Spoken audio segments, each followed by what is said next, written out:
Hey, what's up, Rough Cuts? It's Jim. Today's Tuesday. I am the new Tuesday person for the Rough Cuts, and today's film is Masters of the Universe. Now, Masters of the Universe is the big screen 1987 adaptation of the television series and toy line, mostly the toy line, Masters of the Universe, or more affectionately as I called it when I was into this, when I was like 3 and 4, He-Man. Masters of the Universe starts off really strong. Well, after the opening credits it starts really strong, and you have the camera's always moving, you have Skeletor coming to this great throne room set, and he like stomps in, they're like just taking it over. They're on the planet Eternia, and the matte paintings on this planet are amazing. The sets look pretty inspiring, and you're like, oh man, if this is the intro stuff, I can't imagine what this movie's gonna be like. And then Dolph Lundgren attacks these stormtrooper looking kind of guys, and it suddenly gets really goofy and slowly goes downhill from there when you realize there aren't really any more sets. That's as good as it's gonna get. And then they go to Earth because of the Keymaster with this guy Gorkin or Gorgon. He was basically the Orko replacement because they didn't have the special effects in 1987 to make Orko, so they're just like, well, forget that. We'll just make Gorgie, I guess. I had his action figure, I don't know his name. And then they go to Earth where Courtney Cox and her boyfriend are in a cemetery because her parents are dead, and then they find this like the key that gets him into places, and he thinks it's a synthesizer, and Skeletor wants to get the key but also get He-Man, even though I would have just left him on Earth. I mean, I first saw this movie, I was 4 years old, and my mom took me, and which is really nice of her.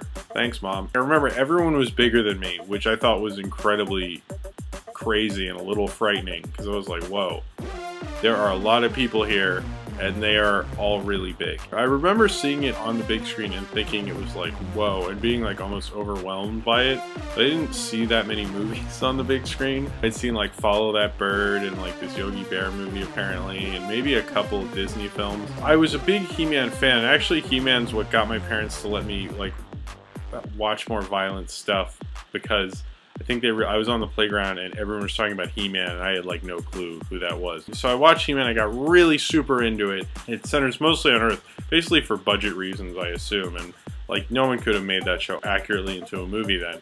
So this is what they did. I like kind of how there's not many extras, I assume, because they didn't have enough money for that kind of stuff.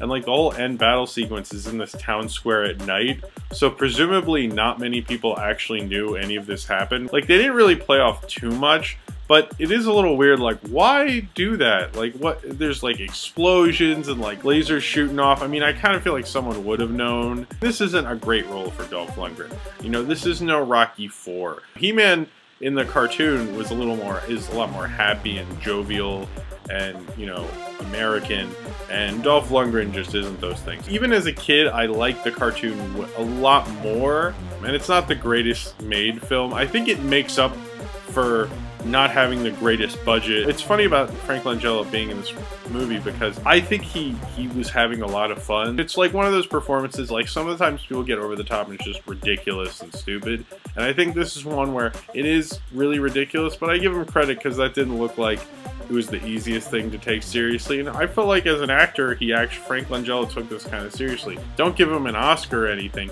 but he definitely has like a certain presence as Skeletor. It used to be called Masters of the Universe, the motion picture, but I guess since it's been on DVD, it's just called Masters of the Universe, whatever. I do kind of watch this every now and then. It's a guilty pleasure, and I think it's fine to have guilty pleasures to watch. I think they did the best they could with a lot of it, and I don't entirely hate it. I don't think it's good by any means, but it's kind of just a fun movie. I mean, I'd recommend it to people who like have seen Masters of the Universe, or know who Dolph Lundgren is, or know what Masters of the Universe is, or have already seen this movie. So if you're none of those people, don't see this movie. So I will be here every Tuesday from now on. I wanted to thank all the Rough Cuts for letting me be a rough cutter and do videos for this channel, and also wanted to thank the former holder for Tuesdays, Lindsay Boo, holding down Tuesdays for so long. Thank you for watching Rough Cut viewers, and if you'd like to talk about Masters Universe in the comments, comment below, and keep watching the Rough Cuts, and check out my channel, my Twitter, Tumblr, and potentially VHX. And thank you. a good day. The studio that made this was planning a sequel, and at the end, that's why Skeletor, after the credits, pops out of the water and goes, "I'll be back," because they were planning one. They had to pay Mattel some kind of contract fees or some sort of fees, and they're like, "Oh, this is going to cost a lot of money, so never mind." And they actually had like costumes made and sets built, and then those were used in the film Cyborg.